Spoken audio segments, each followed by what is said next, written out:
सूरह कहफ जुमा के दिन जरूर पढ़ा करो मेरे भाई, टाइम निकाला करो, आधा घंटा 20 मिनट लगेगा आपको, पढ़ लिया करो। सूरह कहफ में अल्लाह ताला ने एक वाकया बयान किया है। अल्लाह के एक नबी हैं हजरत मूसा अलैहिस्सलाम और दूसरे नबी हैं हजरत खिज़र अलैहिस्सलाम। दोनों नबी हैं, हजरत मूसा भी नबी हैं और हजरत खिज़र भी नबी हैं। दोनों जा रहे हैं, रास्ते में गांव पड़ा। गांव के लोग कंजूस थे, मक्खी चूस थे, मेहमानों के साथ बदतमीजी करते थे, मेहमानों को इज्जत नहीं देते थे। ये दोनों बेचारे भूखे प्यासे सफर करके जा रहे थे। जब गांव में पहुंचे, कहा भाई हम लोगों को भूख लगी है, दूर से आए हैं, खाना खिला दो।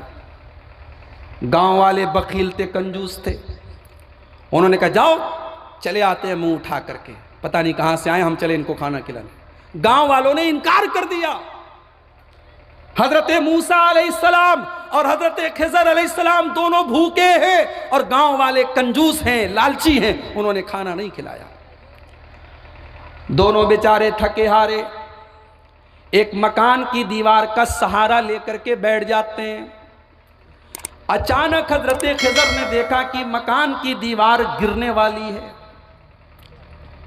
मकान की दीवार टेढ़ी हो चुकी है और गिरने वाली है। हजरत खिज़र उठे और अल्लाह ताला ने उनको पावर दिया था, ताकत दिया था, उनके शरीर के अंदर ताकत थी। उन्होंने खड़े होकर के दीवार को सीधा कर दिया, पूरी दीवार को अपने हाथ से उन्होंने सीधा कर दिया, दीवार सही कर दिया उन्होंने। हजरत मूसा अलैहिस्सलाम को बड़ा गुस्सा आया। उन्होंने कहा आपको क्या जरूरत थी उनके साथ भलाई करने की, दीवार गिरती थी तो गिर जाती, आपको क्या जरूरत थी उनके साथ भला करने की। एक नंबर के कंजूस लोग हैं, हमें खाना तक नहीं खिलाया और आपने उनकी दीवार को सही कर दिया। अरे दीवार को सही करने के पहले पैसा तय कर लेते, उजरत तय कर लेते, उजरत तय कर लेते, पैसा तय कर लेते, उसके बाद आप दीवार सही करते। आपको ऐसा नहीं करना चाहिए था। अब हजरत खिज़र ने क्या जवाब दिया है, बबनी वालों जरा उस जवाब को सुनो। हजरत खिज़र ने जवाब दिया, व अम्मल जिदारु फकाना लिगुलामैनि यतीमैनि फिल मदीनति वकाना तहतहु कंजुल लहुमा।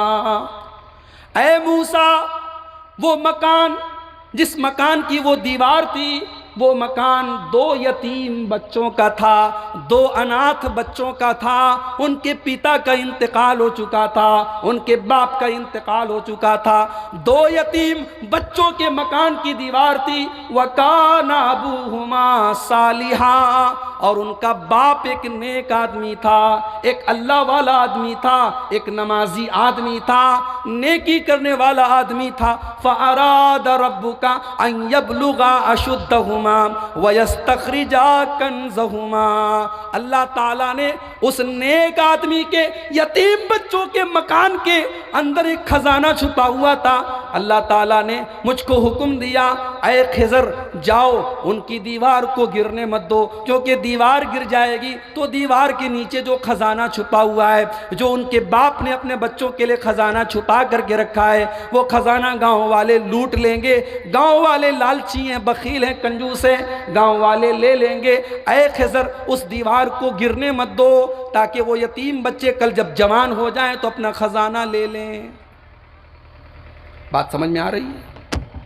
बाप नेक था तो बाप ने अपने बच्चों के भविष्य के लिए जो खजाना छुपा करके रखा था, अल्लाह ताला ने उस खजाने को बर्बाद होने नहीं दिया। मेरे भाइयों, अगर हम अपने बच्चों का भला करना चाहते हैं तो अपने आप को हम नेक बनाएं, हम नेक बन जाएं, हम नमाजी बन जाएं, हम ईमानदार बन जाएं, हम सच्चे बन जाएं। इंशाअल्लाह हमारे बच्चों की भी हिफाजत होगी और हमारे बच्चों को अल्लाह ताला हर तरीके के नुकसान से बचाएगा। गांव में जलसा हो रहा है, असर की नमाज में 4 आदमी थे मस्जिद के अंदर। क्या पूरे टोला में सिर्फ 4 लोग नमाज पढ़ते हैं? भाई मैंने तो कुरान और हदीस में यह पढ़ा है कि जवान आदमी हो गया, लड़का जवान हो गया, लड़की जवान हो गई, बालिग हो गए, नमाज उसके ऊपर फर्ज हो गई। लड़का जवान हो गया, लड़की जवान हो गई, नमाज फर्ज हो गया। बल्कि अगर बच्चे 7 साल के हो जाएं तो अल्लाह के नबी फरमाते हैं मुरू औलादकुम बिस्सलाति वहुम अबनाउ सबई सिनीन, जब तुम्हारे बच्चे 7 साल के हो जाएं तो उनको नमाज का हुक्म दो, और 10 साल के हो जाएं और नमाज ना पढ़े तो उनकी पिटाई करो। शरीयत तो ये कहती है बच्चे 7 साल के हो जाएं तो नमाज का हुक्म दो, 10 साल के हो जाएं नमाज ना पढ़ें तो पिटाई करो। यहाँ मस्जिद में 3 आदमी नमाज पढ़ रहे थे। मुझे बताओ मेरे भाइयों, हम अल्लाह को क्या जवाब देंगे? इतना बड़ा जलसा हम कर रहे हैं, बनारस से और कहाँ कहाँ से हम उलमा को बुला रहे हैं, और हमारा हाल ये है हम नमाज नहीं पढ़ते और मोहब्बत बहुत करते हैं अपने नबी से। हम नबी से प्यार बहुत करते हैं हम। मेरे भाइयों, कल क़यामत के दिन अल्लाह की बारगाह में हम अपने नबी को क्या जवाब देंगे? अल्लाह के नबी जब दुनिया से जा रहे थे, आपका आखिरी वक्त था, इंतकाल होने वाला था, आप इतने बेचैन थे। अम्मा आयशा फरमाती हैं कि आप चादर को कभी ओढ़ लेते थे, कभी फेंक देते थे। बेचैनी का यह आलम था। बेचैनी के उस आलम में अल्लाह के नबी फरमाते हैं अस्सलाता अस्सलाता व मा मलकत ईमानुकुम, ओ लोगो तुम नमाज की पाबंदी करना, तुम नमाज की पाबंदी करना, तुम अपने मातहतों का ख्याल रखना, तुम समाज के जो कमज़ोर लोग हैं, जो निचले लोग हैं, जो समाज के कमज़ोर लोग हैं, तुम उनका ख्याल रखना। मेरे नबी अपने आखिरी वक्त में नमाज का हुक्म दे के जा रहे हैं और आज हम नमाज से दूर हैं। मस्जिद में 3-4 लोग नमाज पढ़ रहे हैं। मेरे भाइयों, हमें और आपको इस पर भी गौर करने की ज़रूरत है। नौजवान लड़के हमारे कहाँ जा रहे हैं, लड़कियां कहाँ जा रही हैं हमारी? अब तो सबके पास मोबाइल हो गया, अब तो गुनाह करना आसान हो गया। पहले जो काम बड़ी मुश्किल से होता था, अब मोबाइल ने उस काम को आसान कर दिया है। सबके पास व्हाट्सएप है, सबके पास मोबाइल है, सबके पास इंस्टाग्राम है। अब लड़के लड़कियों में दोस्ती हो रही है। पहले तो लोग शर्माते थे, पहले तो लोग छुपाते थे, अब कोई छुपाता नहीं है। अब लड़के बड़े फख्र से कहते हैं तुझे पता है मेरी 3-3 गर्लफ्रेंड्स हैं। अब लड़कियां फख्र से अपनी सहेलियों को बताती हैं मैंने फलां को बेवकूफ़ बनाया, मैंने फलां को बेवकूफ़ बनाया। बना लो सबको बेवकूफ़, मगर एक ज़ात है, वहां हमको जाना है और अपनी उंगलियों से करने वाले हर टच का जवाब देना है। कल क़यामत के दिन जब हमारी ज़ुबानें खामोश हो जाएंगी, कल क़यामत के दिन हमारी उंगलियां बोलेंगी इनसे हमने क्या क्या टच किया है। अल यौमा नख्तिमु अला अफ़वाहिहिम व तुकल्लिमुना ऐदीहिम व तशहदु अर्जुलुहुम बिमा कानू यक्सिबून। मेरे बंदो, हम क़यामत के दिन तुम्हारे मुंह के ऊपर ताला लगा देंगे, तुम्हारे मुंह को बंद कर देंगे, तुम्हारी जुबान से कोई जुमला ना निकलेगा।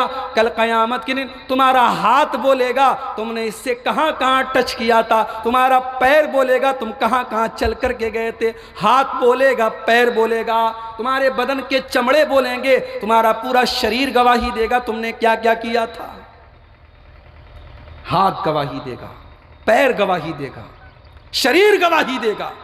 और यही नहीं, आपने जिस कमरे में बैठ करके गंदा काम किया था, जिस धरती पर बैठ करके आपने गलत काम किया था, वो धरती भी कल क़यामत के दिन गवाही देगी।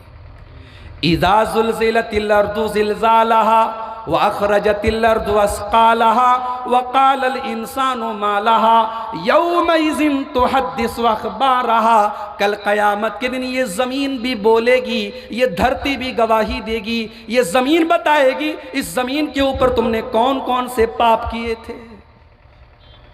हम तो बड़े खुश हैं, हम तो माशाअल्लाह 5 टाइम के नमाजी हैं, हम तो माशाअल्लाह हाजी भी हैं, हमने हज भी किया है, हमने उम्रा भी कर लिया है, हम तो 5 टाइम की नमाज भी पढ़ते हैं। हाजी साहब ज़रा अपना मोबाइल दीजिए। अरे नहीं नहीं मौलवी साहब, मोबाइल नहीं दे सकता। क्यों? क्योंकि मोबाइल वो जानता है जो मैं नहीं जानता। इंसान के बारे में आज के दौर में जितना उसका मोबाइल जानता है कोई नहीं जानता। मोबाइल सब बता देता, हमारी हिस्ट्री बता देता, हमने क्या क्या देखा है, यूट्यूब पर क्या क्या देखा है, फेसबुक पर क्या क्या देखा है, इंटरनेट पर क्या क्या देखा है। मोबाइल तो पूरा गवाही दे देता है। मोबाइल, हाजी साहब भी मोबाइल के अंदर गंदी चीजें देख रहे हैं, हाफिज जी भी देख रहे हैं, लंबी लंबी दाढ़ी वाला भी देख रहा है। अब तो सब आसान हो गया, जियो का रिचार्ज करा लिया 180 रुपये का, अब इंटरनेट 2-2 GB 1-1 GB मिल रहा है, अब उसको खर्च करना है, अब हमारी मर्जी, हम जो चाहे देखें। रात का टाइम है, अकेले बैठे हुए कमरे में कौन देख रहा है? हमारे हज बर्बाद हो जाएंगे मेरे भाइयों, हमारे उम्रे बर्बाद हो जाएंगे। एक हदीस आपको सुनाने जा रहा हूं, जरा दिल को थाम करके ये हदीस सुनिएगा। अगर आपको अपनी नेकियों की चिंता है, अगर आपको अपने हज की चिंता है, अगर आपको अपने नमाज और रोजे की चिंता है, तो जरा इस हदीस को गौर से सुनिएगा। अल्लाह के नबी फरमाते हैं, इब्ने माजा की रिवायत है, कयामत के दिन मेरी उम्मत के कुछ लोग आएंगे, या तूना बेहसनातिन अमसाल जिबाल तिहामत बीजन। कल क़यामत के दिन मेरी उम्मत के कुछ लोग आएंगे जो पहाड़ों के बराबर नेकियां लेकर के आएंगे, हज भी लेकर के आएंगे, उम्रा भी लेकर के आएंगे, रोज़ा नमाज और तिलावत भी लेकर के आएंगे, पहाड़ों के बराबर नेकियां लेकर के आएंगे। फ़यजअलुहल्लाहु अज़्ज़ा व जल्ला हबाअम मंसूरा, अल्लाह ताला उनकी नेकियों को बर्बाद कर देगा, उनकी नेकियों को उड़ा देगा, उनकी नेकियां धूल की तरह उड़ जाएंगी। जैसे धूल उड़ती है सड़क के ऊपर, जब गाड़ियां चलती हैं आपने देखा होगा धूल उड़ती है, अल्लाह के नबी ने फरमाया धूल की तरह उनकी नेकियां उड़ जाएंगी।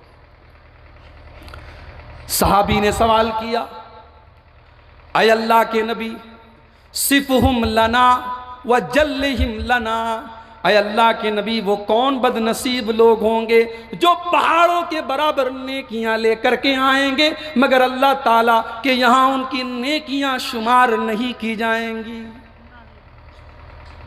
भाई असल चीज तो रिजल्ट होता है ना। यूपी के अंदर चुनाव होने वाला है, सबको 10 तारीख की फिक्र है, 10 को क्या रिजल्ट आएगा। इलेक्शन के बाद रिजल्ट की फिक्र होती है, एग्जाम के बाद रिजल्ट की फिक्र होती है, क्योंकि रिजल्ट के ऊपर सब डिपेंड होता है। रिजल्ट क्या आने वाला है, परिणाम क्या आने वाला है। हम दुनिया में नेकी करें और कल क़यामत के दिन अल्लाह ताला के कैलकुलेटर में, अल्लाह ताला के मीटर में, अल्लाह ताला के हमारे नामे अमाल में हमारी नेकियों के कॉलम में 0 लिखा हो और वहां लिखा हो इसने कोई नमाज नहीं पढ़ी, इसने कोई रोजा नहीं रखा, इसने कोई हज नहीं किया, तो मेरे भाइयों ये तो बड़ी बदनसीबी की बात हो जाए। किसान बेचारा मेहनत करे, अपने खेतों पे रात दिन मेहनत करे, और जब फसल काटने का टाइम आए तो जाके देखे पूरे खेत में आग लग गई है, पूरी फसल बर्बाद हो गई है, तो बताओ उस किसान के दिल पर क्या गुजरेगा। सहाबी ने पूछा, अल्लाह के नबी वो कौन बदनसीब लोग होंगे जो पहाड़ों के बराबर नेकियां लेकर के आएंगे मगर उनकी नेकियों को अल्लाह ताला बर्बाद कर देगा। आपने फरमाया, अमा इन्नहुम इख्वानुकुम व मिन जिल्दतिकुम, ऐ मेरे सहाबा वो तुम्हारे ही भाई होंगे, वो तुम्हारे ही जैसे लोग होंगे। यो सल्लूना कमा तो सल्लून, वो तुम्हारी तरह नमाज पढ़ेंगे, वो तुम्हारी तरह रोज़ा रखेंगे, वो तुम्हारी तरह रातों में इबादत भी करेंगे। वलाकिन्नहुम इज़ा खलौ बिमहारिमिल्लाहि इंतहकूहा, लेकिन वो अकेले में गंदे काम करेंगे, वो तन्हाई में गंदे काम करेंगे, अकेले में वो मोबाइल पर गंदी तस्वीरें देखेंगे, अकेले में वो लड़कियों से चैटिंग करेंगे, अकेले में वो ज़िना करेंगे, अकेले में वो बदकारियां करेंगे, उनकी तन्हाइयां गुनाहों से भरी होंगी, वो तन्हाई में गलत काम करेंगे।